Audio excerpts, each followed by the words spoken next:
Welcome to Sweet Dreams Storytelling, where we unwind, relax, and drift into dreamland. I'm your host, Mike, and I'm so glad you're joining me tonight. Let's get cozy and settle in. Story for this evening is our adaptation of a beautiful novel by A. Milne. Winnie the Pooh.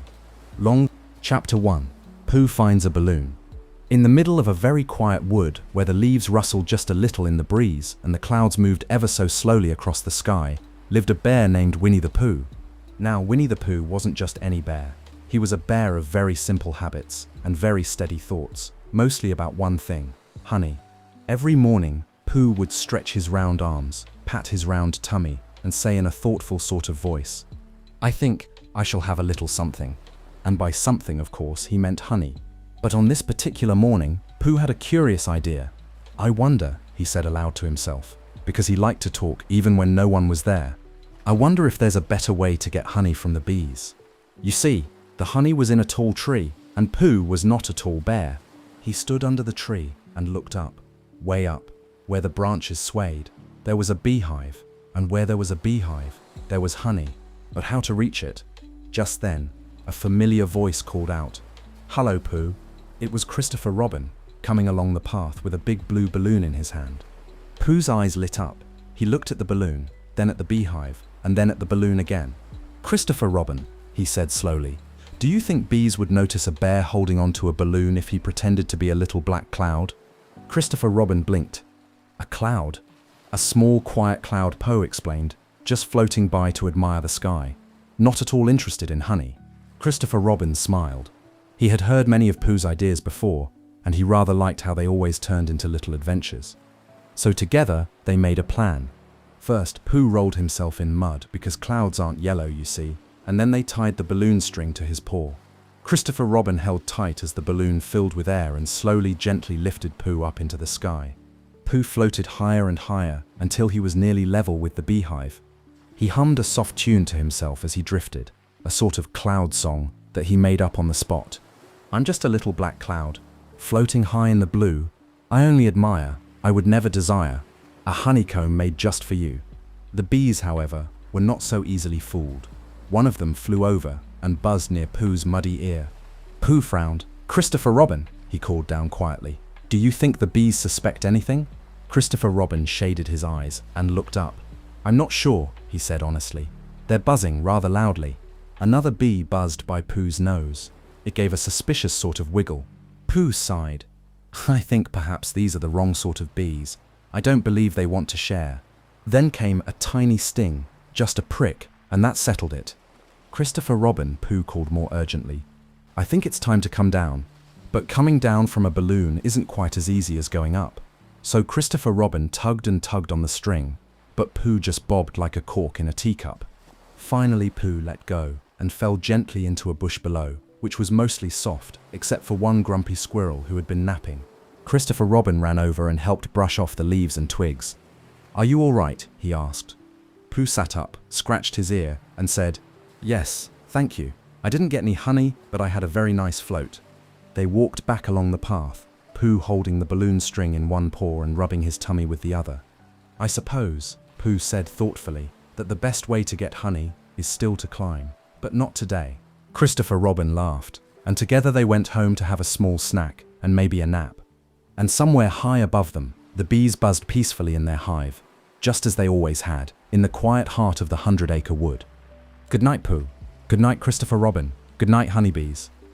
Chapter 2. A very busy morning. It was a soft, golden sort of morning in the 100-acre wood.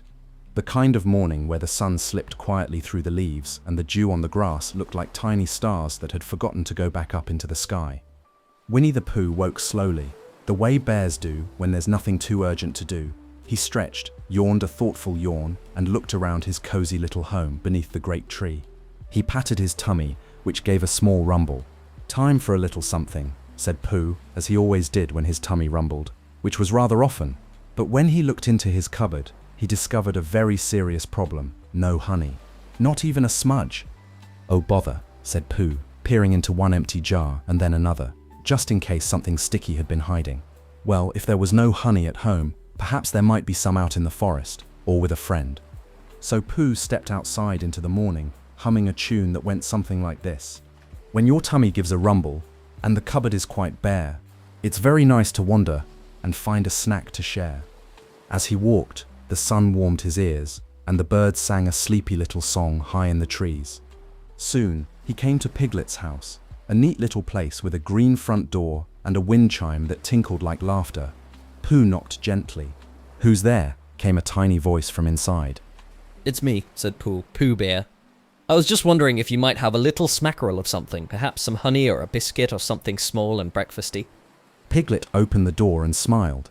"Oh, do come in, Pooh. I was just making some acorn tea. It's not honey, but it's warm and nice." So they sat together at Piglet's small wooden table, sipping tea and nibbling on tiny crumbs of toast. Pooh was polite and didn't say that toast wasn't quite as good as honey, because being with a friend made everything taste better. After a little while, Pooh said, "Thank you, Piglet. I think I'll just pop over to Rabbit's house and see what he's about." So off he went again, still humming. Rabbit was in his garden, wearing his gardening hat and talking firmly to his lettuces. "Good morning, Rabbit," said Pooh.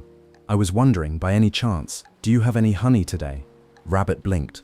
"Honey? No, Pooh, I don't keep honey. I grow vegetables. Carrots, turnips, lettuce, very good for you." Pooh considered this. "I suppose," he said slowly, "but they don't make my tummy feel quite as cheerful as honey does." Still, Rabbit offered him a small nibble of carrot, which Pooh politely chewed, although it made him a little thirsty. From there, Pooh wandered over to Kunga and Roo's. Kunga was making warm milk, and Roo was bouncing up and down like a little rubber ball. "Pooh," cried Roo, "do you want to bounce?" "Not just now," said Pooh, whose tummy was still rather round from yesterday's adventure. "But perhaps a little sip of milk?" Kunga smiled and poured him a mug. "There's honey stirred into it," she said kindly. Pooh's ears perked up. "Honey milk," he said. "Now that sounds just about perfect." He sipped it slowly, letting the warmth settle in his tummy. Roo told him all about his plans to leap over 3 puddles before lunch. Finally, feeling full and very peaceful, Pooh made his way back home. The sun was higher now, and the bees buzzed lazily in the trees. Pooh's eyes blinked sleepily as he walked. When he got home, he sat down in his favorite chair. "Well," said Pooh aloud, "I may not have found a whole jar of honey, but I did find toast with a friend, a carrot in the sun, and honey milk with Roo. That's quite a lot for one morning." He yawned and closed his eyes.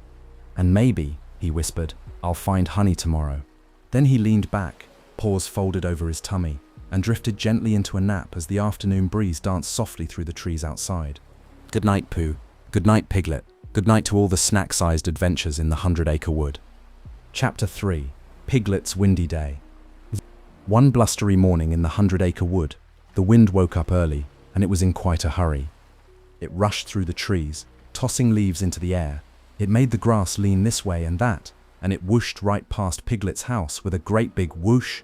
Inside, Piglet, who was very small and not very heavy, peeked out of his window with wide eyes. "Oh dear," he said, holding onto the edge of his table as the wind rattled his teacups. "It seems to be one of those very windy sorts of days."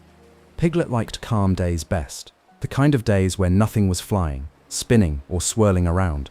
But sometimes the wind had other plans. He put on his smallest scarf and stepped outside to check on his tidy little garden.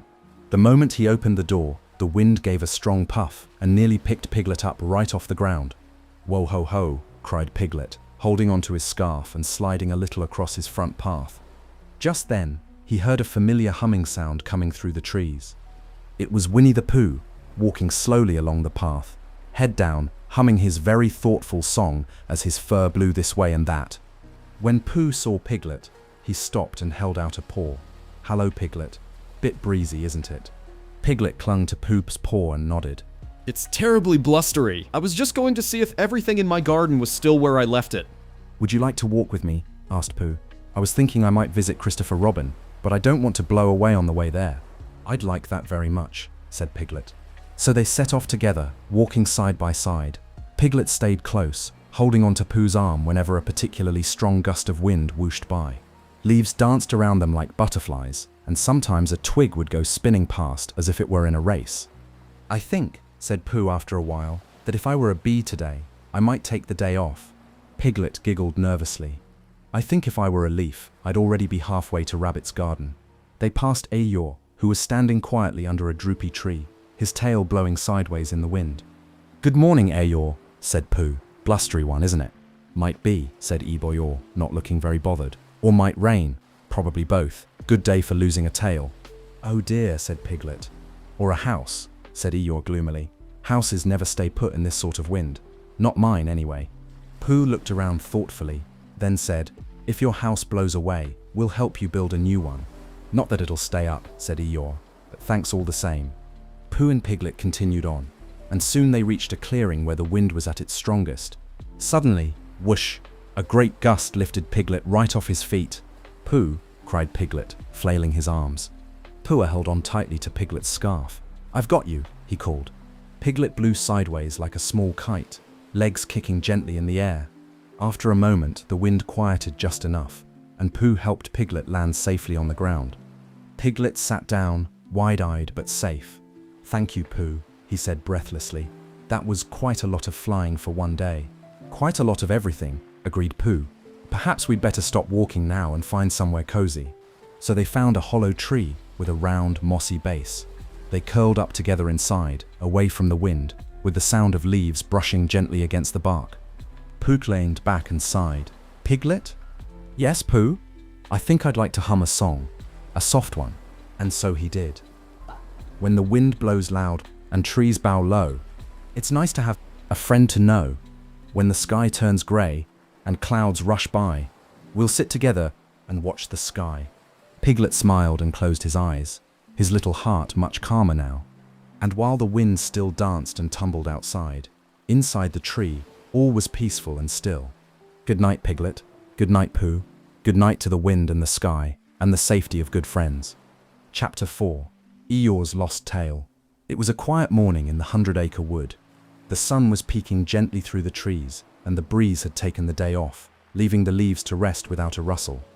Winnie the Pooh was taking a slow walk, as he often did, humming to himself and looking around in case he happened to pass a jar of honey left unattended. He wasn't expecting anything unusual that day, certainly not a mystery, but as he passed by the thisly little clearing where Eeyore usually stood, Pooh noticed something different. Eeyore looked, well, still grey and still slow-moving, but perhaps a bit more droopy than usual. And most curious of all, he didn't seem to have a tail. Pooh tilted his head. "Hello, Eeyore," said Pooh. "Hello, Pooh," Eeyore replied without turning around. Pooh stepped closer and gave Eeyore a thoughtful look. Eeyore, I don't like to mention it, but I think something's missing." Said Eeyore, turning his head ever so slightly. "Wouldn't be surprised." "I think," said Pooh carefully, "that your tail is gone." "Gone," said Eeyore.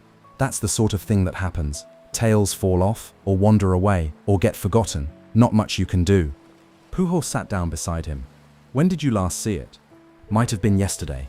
Might have been last week. Hard to tell. It was there, then it wasn't." Pooh frowned in a thinking sort of way. He didn't like the idea of anyone being without something as important as a tail, especially not a friend. "I'll help you look," said Pooh, standing up. "I'll ask Christopher Robin. He's clever about these things." "If it's not too much trouble," said Eeyore, who didn't sound very hopeful but appreciated the thought.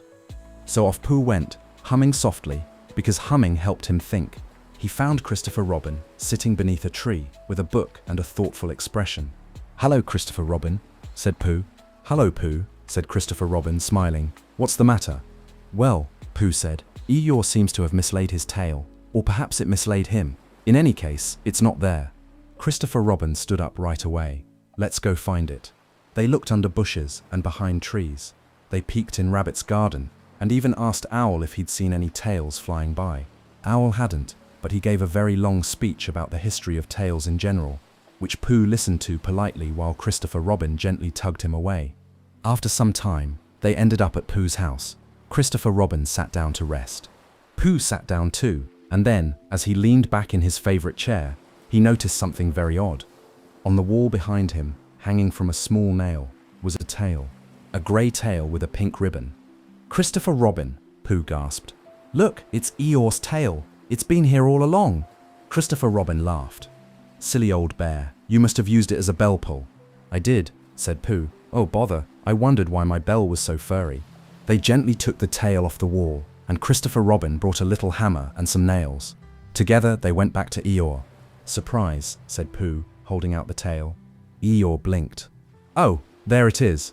Christopher Robin knelt down and very carefully reattached the tail to its rightful place. There, he said, good as new. Eeyore turned slowly in a circle to see how it felt. Well, he said, it's not much of a tail, but it's mine. Thank you for finding it. Pooh gave a small bow. It was nothing, really. It was something to me, said Eeyore.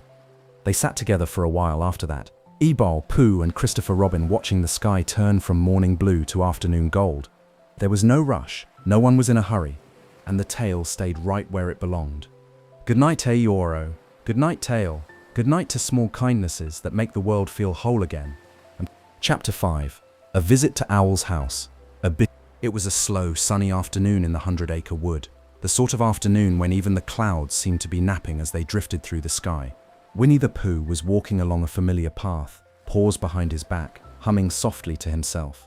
Not a honey-humming sort of song today, but a thoughtful one, something about trees and tea and the sound of breeze in the branches. He wasn't going anywhere in particular, which in the 100-acre wood often meant he would end up somewhere important. And today, that somewhere was Owl's house. Owl lived in a tree, a very fine tree, Pooh thought. One with a carved sign and a door that always seemed slightly open, as if Owl had just stepped out or just stepped in. Paul reached the door and knocked, gently but firmly, with the sort of knock that said, "Hello, it's me, but no rush." From inside came a familiar voice. Who is it?" "It's me," said Pooh Bear. "I was just out for a little wander and thought perhaps you might like some company, or a visitor, or perhaps a very small snack." The door creaked open, and Owl appeared, flapping his wings in a grand sort of way. "My dear Pooh," said Owl, "how splendid. Come in, come in. I was just reorganizing my letters." Pooh wasn't sure if he meant the kind of letters people wrote, or the kind that lived in the alphabet, but he nodded politely and stepped inside. Owl's house was full of interesting things. There were maps with wiggly lines, books stacked sideways and upside down, and feathers everywhere, except on Owl, who seemed to be wearing his quite well. Pooh sat down in a chair that made a little creak, and Owl poured them each a cup of something that was mostly tea and just a little bit feathers. Owl perched on the edge of the table and began to speak in the way only Owl could. "You know, Pooh," he said, "the thing about letters, and I do mean written letters, is that they require a very steady beak and a sharp eye, two things I have in abundance. And did I ever tell you about the time my great-uncle Robert flew all the way across the forest backwards in a storm?" Pooh blinked. "No, I don't believe you have." Owl smiled and launched into the story. Now, Owl's stories were like the long rivers that passed through maps full of bends and turns, and sometimes you weren't quite sure where they were going, but you followed along anyway because it was polite and because sometimes, just sometimes, you ended up somewhere quite nice. Pooh listened quietly, his head tilted now and then, his eyes blinking more slowly as the afternoon sunlight warmed the room. Owl talked of brave birds and complicated clouds, of lost compasses and the importance of good punctuation. Once or twice Pooh tried to say something, but Owl was already soaring through another sentence. After a while, Pooh's tummy gave a polite little growl. Owl paused and looked over his spectacles. "Ah yes, how rude of me. I haven't offered you anything to eat." He fluttered to a shelf and returned with a small dish of acorns. Pooh looked at them, then at Owl. "Do you have anything more golden and drippy?" Owl thought for a moment. "Ah, you mean honey? No, I'm afraid not, dear fellow. I find it sticks to my feathers." Pooh smiled bravely and nibbled an acorn anyway. After tea, Owl showed him some of his favorite books. He pointed to squiggly lines and said things like archaic wisdom and early woodland philosophy, which Pooh thought sounded very important, even if he didn't quite know what they meant. Eventually, the light outside began to dim. The golden beams that once danced across Owl's bookshelves had grown soft and sleepy. Pooh stood up, stretching a little. "Thank you for the visit, Owl," he said kindly. "It was a very fine talk." Owl puffed his chest, always happy to provide an educational experience. "And next time," Pooh added, "perhaps I'll bring along Piglet. He's very good at listening to stories." "A splendid idea," said Owl, already halfway into another tale as Pooh gently edged toward the door. As he walked home through the dusky wood, Pooh felt a calm sort of fullness, not in his tummy, but in his heart. He hadn't had any honey, but he had been listened to and talked with, and that was nearly the same. Chapter 6. Pooh Gets Stuck. One bright morning in the 100-acre wood, the birds were singing, the bees were buzzing, and Winnie the Pooh was feeling just a little bit more hungry than usual. He woke up slowly, stretched his round arms, and patted his rounder tummy. It gave a hopeful little gurgle. "I believe," Pooh said to the air, "that it's time for a small smackerel of something." He went to his cupboard and peeked inside. But oh dear, there was very little honey left. Just a tiny bit at the bottom of a jar, the kind of bit that makes your paw sticky without really solving the problem. So Pooh sat down to think. And when Pooh thinks, he hums. And when he hums, he often finds himself walking. So he walked, humming and thinking, until he found himself at the edge of the wood, standing in front of Rabbit's house, a neat little hole dug right into the hillside, surrounded by a garden full of proper-looking carrots and proudly upright lettuces.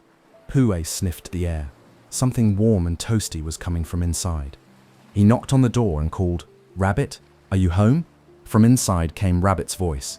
"Is that you, Pooh?" "Yes," Pooh said. "I was just passing by. Very casual. Not hungry at all. But if you happen to have something, say, with honey in it, or even near honey, I might stay for a bite." Rabbit opened the door and looked at Pooh's hopeful face. "Oh, all right," said Rabbit, who was mostly fussy but secretly fond of Pooh. "Come in, just don't eat too much." Inside, Rabbit's home was tidy and warm. Pooh sat at the small wooden table while Rabbit brought out some bread, a pot of condensed milk, and a small dish of something sticky and golden. "Oh, bother," said Pooh happily. "That looks lovely." And he began to eat. A little bit of this, a little bit of that, a spoon of honey, a sip of milk, and then perhaps another spoon, just to be polite. Time passed. When Pooh finally stopped eating, he looked up and smiled. That, he said, was exactly the right amount of food. Rabbit looked at the empty dishes and raised one eyebrow. Yes, for a bear. Pooh chuckled, stood up, and turned toward the door. But when he tried to leave, something strange happened. He stepped forward and didn't move. He pushed a little harder and stayed exactly where he was. Pooh blinked. He said. "I appear to be stuck." Rabbit came over and gave him a little nudge from behind. Pooh wiggled. Nothing moved except a few crumbs falling from his fur. "You've eaten too much, Pooh," Rabbit exclaimed. "Oh bother," said Pooh. "I didn't mean to." "Well, now you're wedged in my doorway," Rabbit cried. "You'll have to stay right there until you, slim down a bit." "I suppose I could stay for a while," said Pooh, who wasn't in a position to argue. "It's not uncomfortable, and I can see the sky, and there's a bird singing somewhere." Rabbit sighed and brought him a pillow to rest his head on. Then he bustled around the house, rearranging things, muttering things like, "My house blocked by a bear, honestly." Soon Christopher Robin arrived, along with Piglet. "Oh, Pooh," said Piglet, looking very worried. "You look stuck." "I am," said Pooh simply. Christopher Robin patted Pooh's head kindly. "Never mind, we'll read to you while you wait." So they did. Each day, Rabbit brought Pooh tea, Piglet brought flowers to cheer him up, and Christopher Robin came with stories. And Pooh, with his head outside and his paws resting softly in the grass, listened to the birds, the wind, and the gentle voices of his friends. Days passed. Pooh didn't mind too much, and slowly, very slowly, he became just a little less round. One fine morning, Christopher Robin said, "I think today's the day, Pooh." "Really?" said Pooh. "Well, I suppose I could try." Everyone gathered behind him, Rabbit, Piglet, even Eeyore, who sighed and said, "It probably won't work." Christopher Robin gave Pooh a small tug. Rabbit pushed gently from behind, and with a soft pop, Pooh came free. He rolled forward onto the grass and blinked in surprise. Then he sat up and smiled. "Well," he said, "that was quite the squeeze." Piglet clapped. Rabbit sighed in relief. Eeyore said, "Told you it might not work," but smiled just a little. Pooh stood, stretched, and looked around. "I think," he said thoughtfully, "that I may need a very small snack to celebrate." Everyone laughed, but this time, Pooh agreed that just a little would do. "Good night, Pooh. Good night, Doorway. Good night to friends who wait patiently and love you, even when you're stuck." Chapter 7. Piglet Writes a Letter. It was a peaceful day in the 100-acre wood, the kind of day where the clouds drifted like feathers, and even the bees seemed to be buzzing a little more slowly. Piglet was sitting at his tiny table inside his tiny house, looking thoughtfully out the window. His house was very tidy, and the teacups were all in a row. Everything was just the way Piglet liked it, except for one thing. He was feeling a little too small, in the kind of way that makes a person want to do something a bit brave. So Piglet did what he always did when he had a feeling. He told his friend Pooh. He put on his scarf and made his way down the gentle hill, past the tall grass and the soft moss, until he reached Pooh's house, tucked cozily beneath a big tree. "Hello, Pooh," said Piglet shyly. "Hello, Piglet," said Pooh, looking up from a honey jar. "Would you like a small smackerel of something?" Piglet smiled. "Actually, I came to tell you something." Pooh licked his paw politely. "I'm listening." "Well," said Piglet, "you see, I was thinking I'd like to write a letter." "A letter?" said Pooh, eyes wide. "Yes," Piglet said, "to you, because sometimes I think of nice things and I forget to say them out loud, so I thought maybe if I wrote them down, they wouldn't get lost." Pooh was very quiet for a moment. "That," he said slowly, "might be the nicest idea I've heard all day." Piglet felt a warm, brave feeling in his chest. "The only thing is, I've never written a letter before." "Then I know just who can help," said Pooh. "Owl." So off they went through the woods, with Piglet walking just a little taller and Pooh humming a letter-writing tune. When they arrived at Owl's treehouse, Owl was as usual, sorting papers and telling himself very long stories. "Hello, Owl," said Piglet. "Good afternoon," said Owl, adjusting his glasses. "What can I do for you, small but thoughtful creatures?" Piglet cleared his throat. "I'd like to write a letter to Pooh." "A letter," Owl said, delighted. "An excellent pursuit. Very civilized, quite historical. What do you wish to say?" Piglet thought. Something kind, something true, and something short. "Ah," said Owl, "the best kind of letter." So Owl brought out some paper and a quill pen that had once belonged to a very dignified pigeon. Piglet sat down, holding the pen carefully in both paws. He dipped it in ink, and slowly, carefully, he began to write. The letters were a little wobbly. The lines leaned a little this way and that. But after much effort, and with Owl patiently spelling out the harder words, Piglet finished his very first letter. He folded it up and handed it to Pooh. "Shall I read it now?" asked Pooh. "Yes," said Piglet, holding his breath. So Pooh opened the letter, and this is what it said. "Dear Pooh, I'm glad you are my friend. Love from Piglet." Pooh read it twice, then he looked at Piglet and said, very softly, "That is the best letter I've ever received." Piglet blushed so much his ears turned pinker than usual. "Would you like to keep it?" he asked. "Oh yes," said Pooh. "I shall keep it in my honey cupboard, where all the best things go." And that's exactly what he did. Later that day, Pooh and Piglet sat beneath a tree with a breeze that barely whispered and watched the sun move gently across the sky. "Piglet," said Pooh. "Yes, Pooh. Thank you for writing me a letter." "You're welcome," said Piglet. "Next time, maybe I'll write a poem." Pooh smiled. "Only if you read it out loud while I eat honey." And Piglet promised that he would. Good night, Piglet. Good night, Pooh. Good night to small letters with big hearts. Chapter 8. A Little Something for Eeyore. In a corner of the 100-acre wood, beneath a droopy willow tree, lived a grey donkey named Eeyore. Evi wasn't one to rush. He didn't bounce like Tigger, or hum like Pooh, or chatter like Roo. Mostly, he stood very still and said things like "not that it matters," and "oh well," even when it did matter, just a little. One morning, Eeyore was especially quiet. The clouds overhead were low and grey, and the ground felt just the tiniest bit soggy. He stood beside his stick house, which leaned slightly to one side, and watched the wind nudge a single leaf across the grass. He gave a deep sigh, the kind that takes a while to finish. Not too far away, Piglet was out on his morning walk when he spotted Eeyore in the distance. Piglet watched him for a moment, and then turned and hurried down the path toward Pooh's house. He found Pooh sitting outside on a log, thinking about breakfast or possibly second breakfast. "Pooh," said Piglet, out of breath but full of feeling. "Eeyore looks a little gloomier than usual." Pooh tilted his head. Was he sighing? "Yes," said Piglet. "Then we'd better do something," said Pooh. "What sort of something?" Pooh thought. "A thoughtful sort of something. A friendly kind." Piglet nodded. "Maybe a surprise." Pooh clapped his paws. "A present." Piglet's eyes lit up. Oh yes, a present for Eeyore. So the two friends went off to find things that might make a grey donkey smile. Piglet found a lovely red balloon. Well, part of one. It had popped a long time ago, but it was still cheerful and shiny. Pooh found a clean, empty honey jar. He had licked it so clean, it sparkled in the sun. "I know it's empty," said Pooh, "but E-Score could keep something in it, like rainwater or dreams." Piglet smiled. "Let's give him both." So they placed the balloon inside the jar, tied a little string around the lid, and carried it carefully down the path to Eeyore's meadow. Eeyore was still standing in the same spot. "Hello, Eeyore," said Pooh. "Hello, Pooh." "Hello, Piglet," said Eeyore without turning his head. "We brought you a present," said Piglet. Julia blinked slowly. A present? Just a little something, Pooh said, to say we were thinking of you. They handed him the jar. Eeyore looked at it very gently, as though it might blow away. This here is for me? Yes, said Piglet. The balloon is for color, and the jar is for keeping things, or not keeping things if you prefer. Eeyore sat down and stared at it for a long moment. Seems like a useful sort of jar, he said, and the red's not bad either.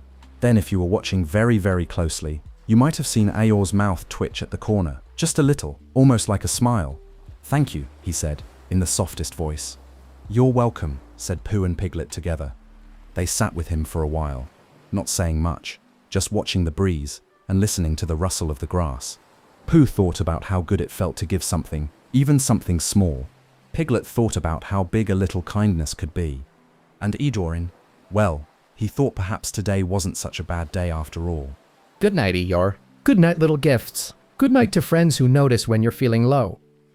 Chapter 9. Tigger Bounces In.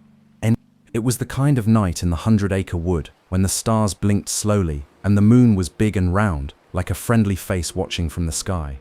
Winnie the Pooh was tucked into bed, dreaming about honey rivers and soft sandwiches when thump, bump, boing. He sat up suddenly, ears twitching. Was that my tummy? He asked himself. Or something bouncing? He got up, lit his little bedside lantern, and tiptoed to the front door. He opened it carefully. Standing outside in the moonlight, looking slightly confused and very cheerful, was someone Pooh had never seen before. Hello, said the someone, brightly. Name's Tigger. That's T-I-double-G-U, ha, I bounce. And before Pooh could say a single word, the someone bounced. Boing. Up and down and sideways, right into Pooh's front garden. Pooh plinked. Hello, Tigger, he said politely. Would you like to come in? It's very late, but I have some honey, or a little chair you could sit in, if you prefer not to bounce indoors. Tigger bounced through the door, looked around and said, Say, this is cozy. What's honey? Pooh's eyes widened. What's honey? I thought I'd like it, said Tigger, but I'm not sure. Can I try some? Pooh brought out a jar and offered him a spoon. Tigger gave it one lick and made a face. Bleck, that's not for me, he cried, bouncing backwards into a lamp. Pooh was surprised. Not for you, but it's honey. Too sticky, too sweet. I like things that bounce. Got any of those? Pooh thought. Not exactly, but perhaps Rabbit might. And so, in the middle of the night, Pooh and Tigger walked through the moonlit wood together, one walking and one bouncing, leaves rustling under their feet and paws. They reached Rabbit's house, and Rabbit, being a light sleeper, opened the door with a very puzzled look. Pooh, he asked, why are you here at this hour? And who's this? This is Tigger, said Pooh. He just arrived. Rabbit frowned slightly. I see. Tigger grinned. I'm the only one, he said proudly. And I bounce. He bounced once more, right into Rabbit's neat row of teacups. Rabbit caught one just in time. No bouncing indoors. Tigger sat down quickly. Sorry, still learning. Rabbit looked at him closely. Well, I suppose if you're here now, you'd better have something to eat. Rabbit served up a plate of carrots and thistles. Tigger sniffed, took a big bite, and made another face. Yuck, that's not for me either. Rabbit sighed. Then what is for you? Tigger shrugged and bounced a little in place. Don't know yet. Haven't tried everything. Maybe, said Pooh gently. You just haven't found your favorite thing yet. I didn't always know honey was mine. Tigger smiled. You're a nice bear, Pooh.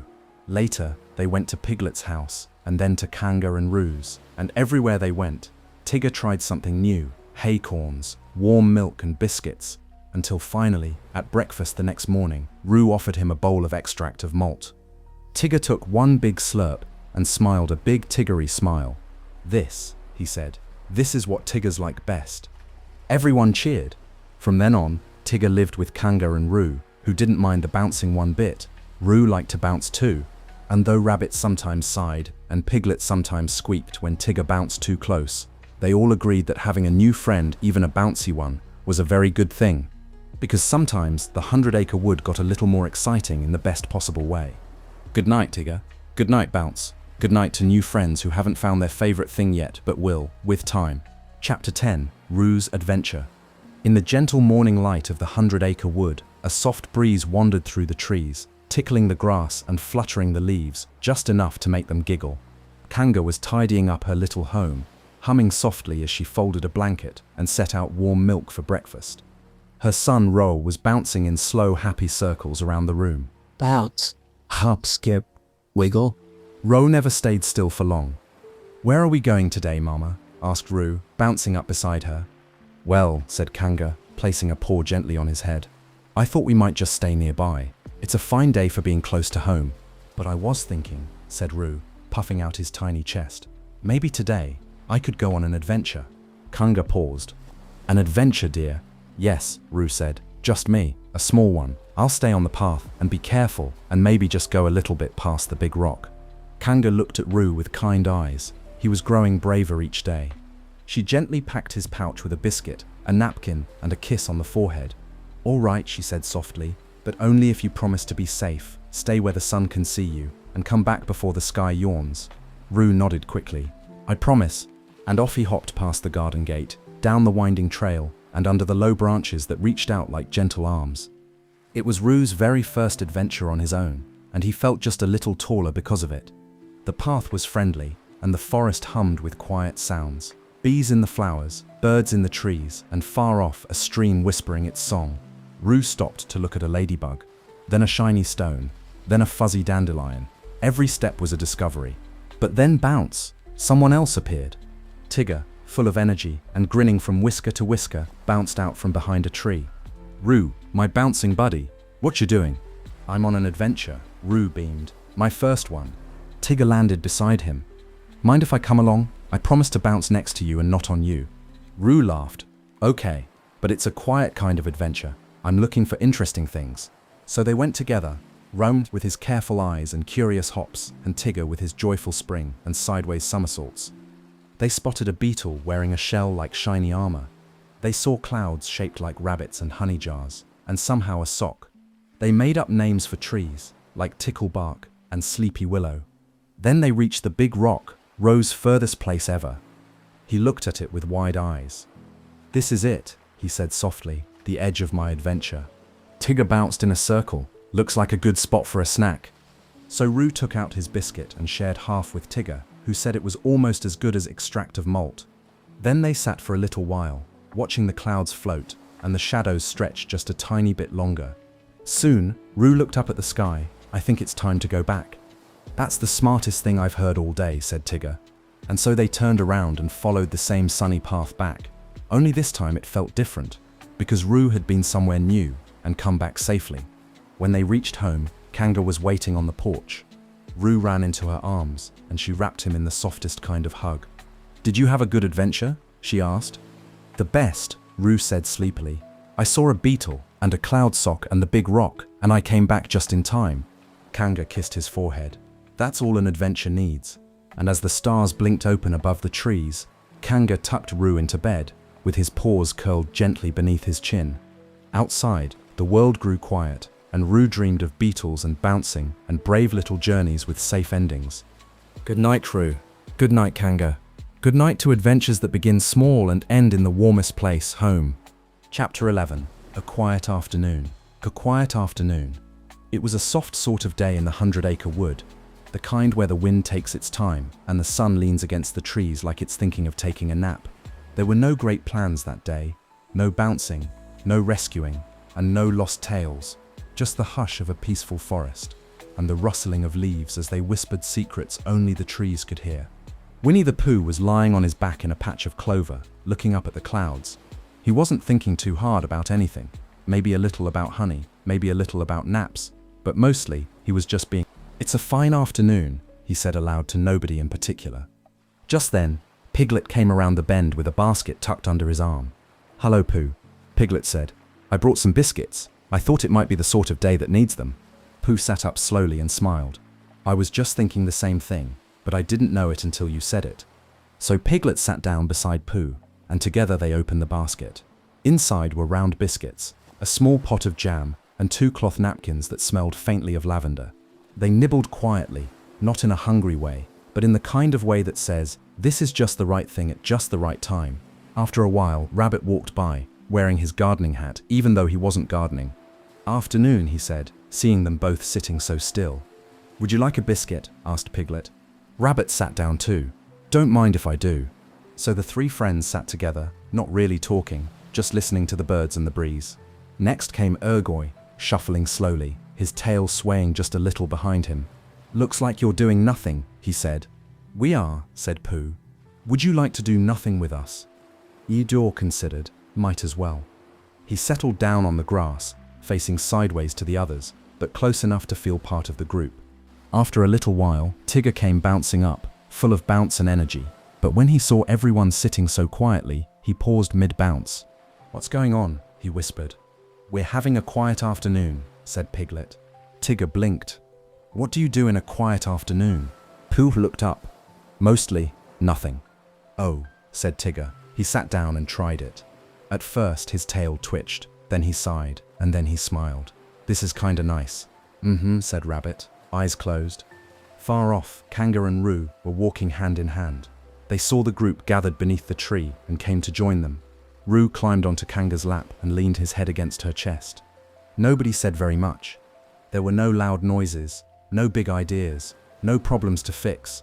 Just the warmth of the sun, the hush of the forest, and the quiet joy of friends sitting close together, letting the afternoon be exactly what it was. As the shadows grew longer, Piglet leaned against Pooh's shoulder. Pooh, he whispered. Yes, Piglet? I think this might be the nicest day. Pooh nodded. It's the kind of day that gives you space to breathe. And so, as the sky turned golden and the first stars tiptoed into view, the friends slowly rose, stretched their arms and paws and wandered home, hearts full, bellies a little too, and minds gently empty in the best kind of way. Good night, quiet afternoon. Good night to the moments that don't need to be busy to be full. Good night, dear friends. Chapter 12. A Rainy Day. One morning in the 100-acre wood, the sky was not its usual soft blue, but a deep, sleepy grey. The clouds hung low like they were thinking about crying, and then, quite suddenly, they did. Raindrops fell, first in little plinks and plops, then in a steady tap-tap-tap on every leaf and roof and branch. Inside his house, Piglet stood at the window and watched. He liked rain sometimes, the smell of wet earth, the way the puddles made little circles when drops fell in them. But today, the rain was very rainy, more than usual. It was the kind of rain that didn't seem to want to stop. Piglet wrapped himself in a scarf, even though he was inside, and made a little pot of tea. He sat in his cozy armchair and tried to read a book, but the sound of the rain was very loud on his roof. He looked around at his tiny house. The floor was damp near the door, the water was rising in the corners, and that's when Piglet began to feel just a little bit frightened. Not too far away, Winnie the Pooh was waking from a nap. He yawned and stretched and listened. Rain, he said.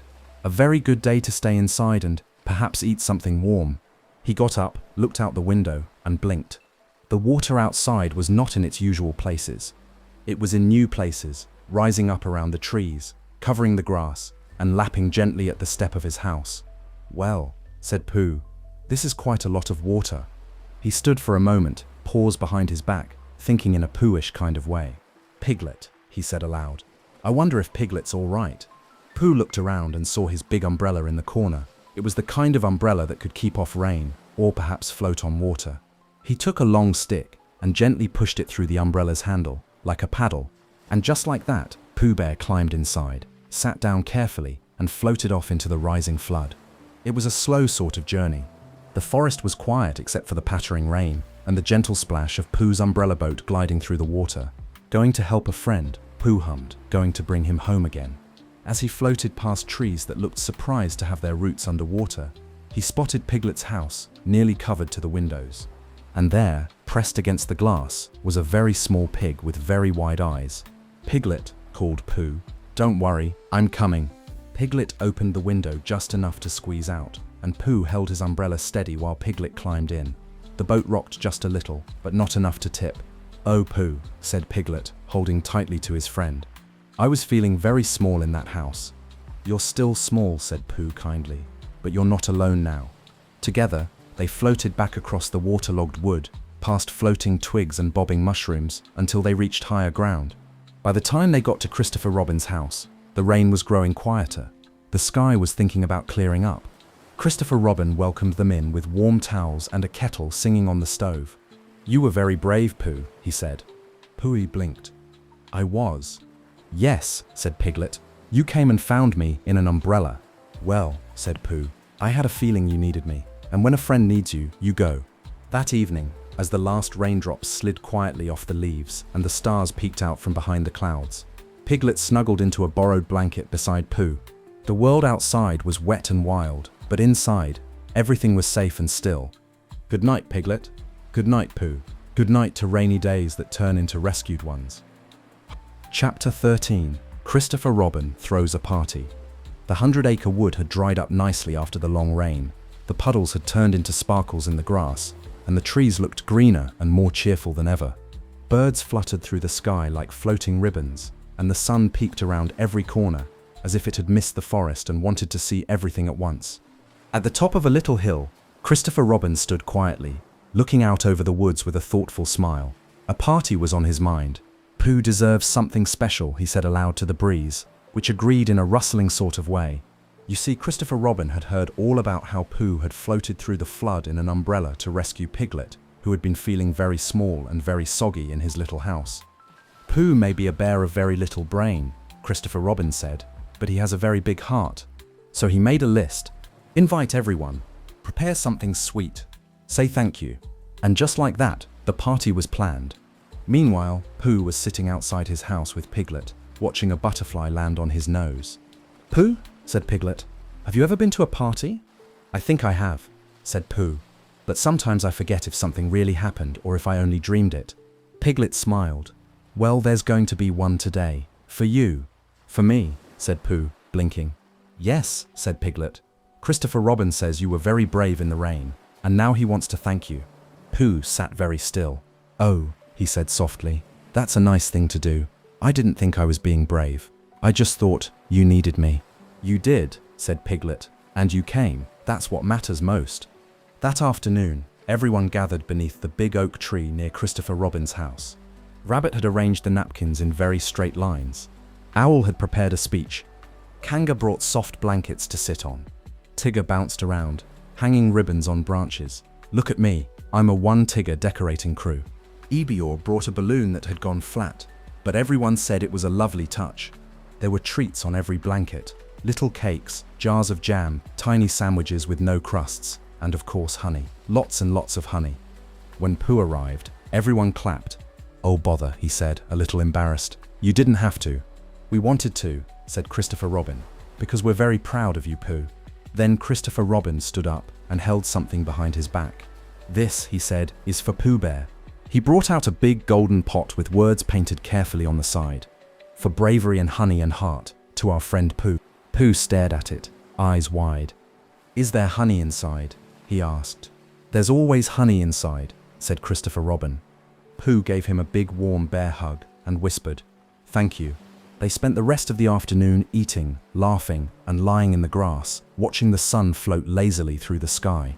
Pooh didn't say very much. He just smiled a lot and kept his paw on the side of his new honey pot, like it was something very special. Because it was it wasn't just a jar. It was a reminder that even quiet bears who don't think too much can do very big things, just by showing up with kindness. That night, as Pooh snuggled under his blanket, his tummy full and his heart even fuller, he whispered softly, I do like parties. Then he closed his eyes and dreamed of floating umbrellas, smiling friends, and golden jars filled with love. Good night, Pooh. Good night, party. Good night to brave hearts and warm thanks and the sweetest kind of friendship. Chapter 14. Rabbit's Busy Plan. It was a very particular kind of morning in the 100-acre wood, the kind of morning where the sky looked organized and the birds flew in nice straight lines. And in his neat little house beneath the hill, Rabbit was planning. He loved planning. It made his whiskers feel tidy and his ears sit up straighter. This, said Rabbit, smoothing out his to-do list with both paws, will be a perfectly productive day. His list said, water the garden, sweep the burrow, organize the pantry by size, shape, and level of crunch.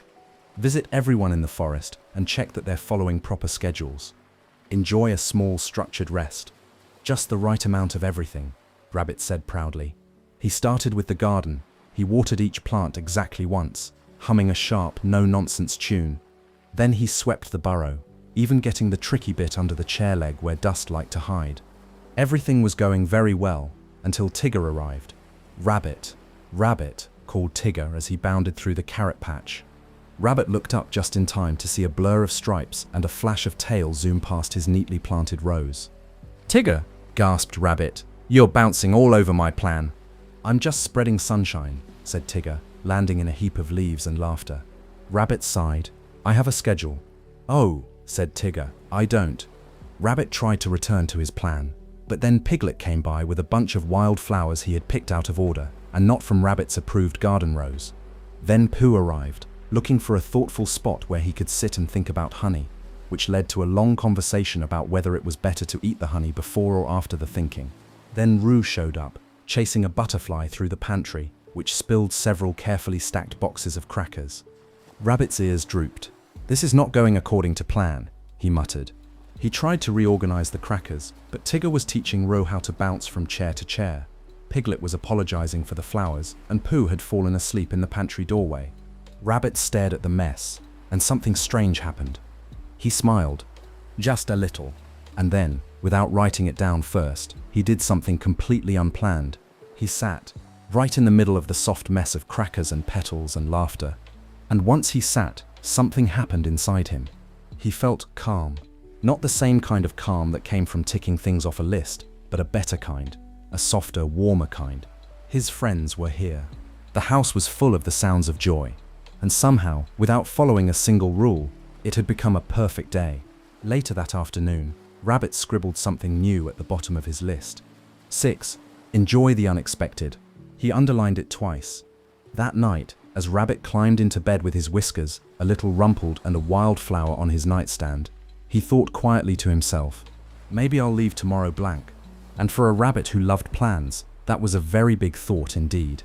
Good night, Rabbit. Good night, list. Good night to days that go delightfully sideways, and the friends who make them better than perfect. Chapter 15. Tigger Gets Stuck Too. One bright and breezy morning in the 100-acre wood, Tigger woke up feeling extra bouncy.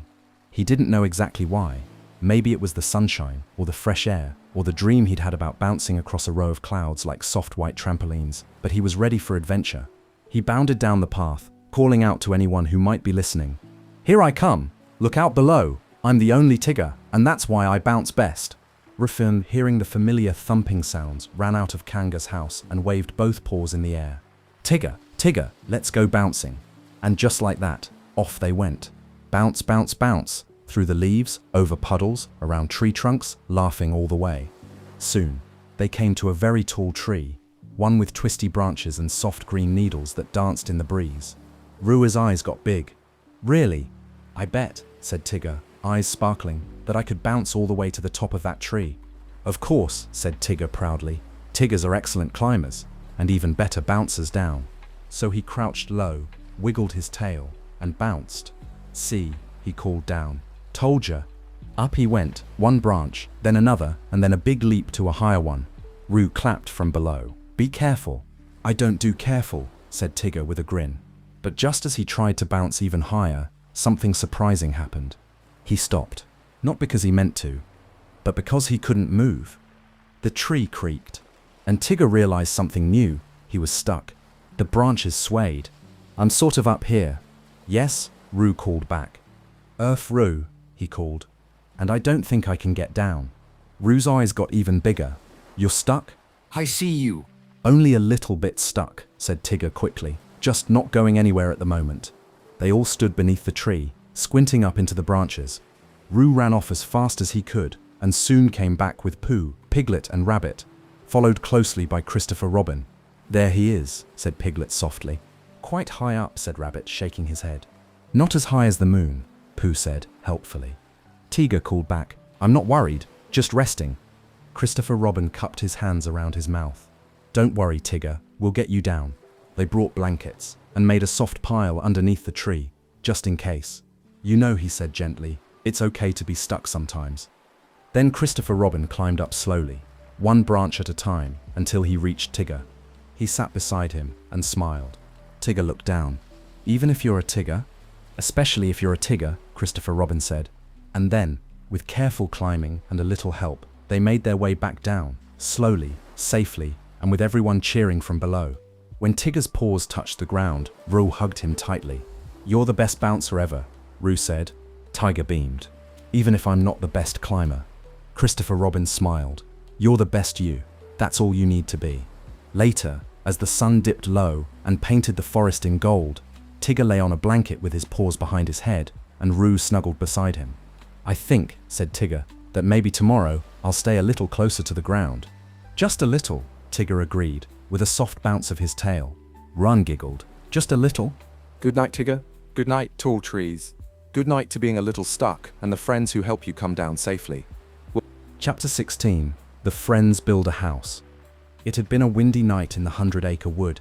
Not the kind of wind that just tickles your ears or ruffles your fur, but the kind that huffs and puffs and blows the leaves all the way across the forest, even if they weren't quite ready to leave. When the morning came, the trees were leaning gently, the sky was calm again, and the wind had finally wandered off to nap somewhere else. Winnie the Pooh stepped outside and looked around. The forest looked a little different, a bit messier. The usual peaceful stillness was mixed with branches, scattered leaves, and the curious feeling that something was missing. He wandered down the path, humming a quiet tune, until he saw Eeyore, standing next to a pile of sticks. "Hello, Eeyore," said Pooh. "Hello, Pooh," Eeyore replied in his usual slow, sighing way. Pooh looked at the pile. It looked familiar, and also sad. "Wasn't that your house?" "Used to be," said Eeyore, before the wind decided it had other plans. Pooh blinked. "Oh, bother. Eeyore nodded. "Yep, bother." Pooh scratched his head, thought for a moment, and then said something very Pooh-like. "I think," he said, "we should build it again." Isn't looked surprised. "Really?" "Yes," said Pooh, "but not just me. All of us." And that's how the idea of building Eeyore a new house began. Pooh told Piglet, who said, "Oh dear, but yes, let's." Piglet told Rabbit, who replied, "It's going to need proper structure and alignment." Rabbit told Tigger, who bounced and said, "I'll gather sticks, fastest stick finder in the forest." Soon everyone was gathering twigs and branches, moss for the roof, smooth stones for the corners, and pine cones for decoration. Even Owl came, fluttering down to offer architectural advice, which meant saying things like balance and foundational symmetry, though no one quite knew what those meant. Kanga brought snacks for the builders, and Roo collected little leaves to make the floor soft. They worked all day, not too fast, not too slow. Each friend found their own way to help. Piglet held them steady. Pooh stacked branches carefully. Rabbit pointed and straightened and tidied. Roo ran around handing out very important pebbles, and Eeyore just stood nearby watching, a little surprised and a little warmed. Tigger tried to help with balance, but mostly added bounce. "Didn't think anyone would bother," he muttered. "We bother because we care," said Piglet. "And because it's fun," said Roo. "Bother is what friends are for," said Pooh. By late afternoon, the house was finished. It wasn't perfect. One side leaned a little, the moss was slightly uneven, and the door was a bit too small, but it was sturdy, safe, and made with love. Eeyore walked inside, then back out again, and nodded. "Not bad," he said. "Might even call it home." Everyone smiled. "Well," said Pooh, "that's the nicest thing I've heard all day." They sat together in front of the new house as the sky turned golden. The sun dipped low, and the trees stretched their shadows across the ground. Eeyore sat a little taller. He didn't say much. He didn't have to. "Good night, Eeyore. Good night, new house. Good night to friends who build more than walls. They build belonging. Because sometimes the best feeling in the world is knowing you're not alone." Chapter 17. Christopher Robin's Special Place. It was a quiet day in the 100-acre wood. Winnie the Pooh was sitting on a log, thinking, not about honey for once, but about Christopher Robin. The kind of day when the sky is so still, the clouds hardly bother to move at all, and even the birds seem to sing in softer voices than usual. He hadn't seen him in a few days, which wasn't unusual. Christopher Robin had important things to do sometimes, like reading books or going on adventures beyond the edge of the wood. But Pooh missed him, so when Christopher Robin appeared that afternoon, walking gently through the trees with a smile on his face and a twinkle in his eye, Pooh's heart felt very full. "Hello, Pooh," said Christopher Robin. "Hello," said Pooh. "I was just thinking about you." Christopher Robin sat down next to him. "Would you like to come with me?" "Where?" asked Pooh. "To a place I've never shown anyone. It's my very favorite place in all the forest." Pooh nodded slowly. "Is there honey?" "No," Christopher Robin said with a laugh. "But there's something even better." They walked side by side, their feet crunching softly on the path. Through the trees they went, past the places they both knew well, the sandy pit where Roo liked to dig, the thinking spot where Owl liked to talk, the pond where Piglet once fell in and came out shivering but smiling. Then, they turned down a path Pooh had never taken before. The trees grew taller here, the leaves thicker, the light softer. And then, just as the sun slipped behind a branch, they arrived. It was a small hill with soft grass and a wide view of the sky. Not much to look at, really, but it felt special. "Here," said Christopher Robin, sitting down. "This is the place." Pooh sat beside him and looked out at the forest below. The trees looked smaller from up here, the sky looked bigger. "This is where I come when I need to think," Christopher Robin said, "or rest, or remember." "Remember what?" asked Pooh. "Anything. Everything," said Christopher Robin. "Sometimes I even remember things that haven't happened yet." Pooh nodded in his thoughtful way, which meant he didn't quite understand but liked the idea of it anyway. They sat together for a long time, not talking much, just watching the clouds. At one point, Christopher Robin pointed up and said, "That one looks like a bear." Pooh looked. "That one looks like a jar of honey." Christopher Robin smiled. "That's because you're you." "And you're you," said Pooh. "That's why I came." The light grew golden and soft, wrapping everything in a gentle hush. "Pooh," said Christopher Robin after a long while. "Yes? I might not always be able to come to the forest. Not every day. Maybe not even every week." Pooh was quiet. "But even if you don't see me," Christopher Robin continued, "I'll still be your friend. You'll still be my bear, and I'll always carry this place in my heart." Pooh blinked slowly. "Oh," he said, "I'll keep it safe while you're away." "I know you will," Christopher Robin whispered. Then they stood up, side by side. Pooh looked out one more time and said softly, "This really is a good place." And Christopher Robin took his hand. "It is," he said, "because you're in it." That night, Pooh sat outside his house, looking at the stars. He wasn't sad, not really. He was thoughtful, because now he had a new place in his heart too. A hill with a big sky, a quiet spot, a friend's favorite secret. And that kind of thing stays with you, even in your dreams. Good night, Christopher Robin. Good night, Quiet Hill. Good night to the places we hold in our hearts, and the friends we never forget. Chapter 18. Good night, 100-Acre Wood.